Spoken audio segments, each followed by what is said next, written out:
B2 বোমারু বিমান। Shahed 161 drone প্রদর্শন করেছে ইরানের IRGC।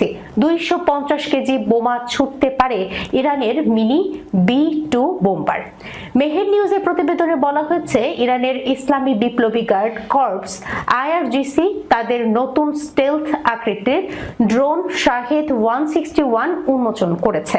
জাতীয় মহাকাশ পার্কে অনুষ্ঠিত প্রতিরক্ষা প্রদর্শনীর দৃশ্যে শাহেদ 161 এর ইঞ্জিন পরীক্ষার ভিডিও ও ছবি প্রকাশ করা হয়, যা দেশীয় রাষ্ট্রীয় মিডিয়ায় প্রচারিত হয়েছে।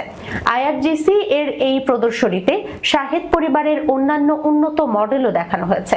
প্রদর্শনীর বিবরণে বলা হয়েছে, শাহেদ 161 কে অনেকেই মিনি B2 বোম্বার হিসেবে অভিহিত করেছেন, কারণ এর স্টেলথ আকৃতি ও ভেতরের কনফিগারেশন মার্কিন B2 স্ট্র্যাটেজিক বোমারু বিমানকে স্মরণ করিয়ে দেয়।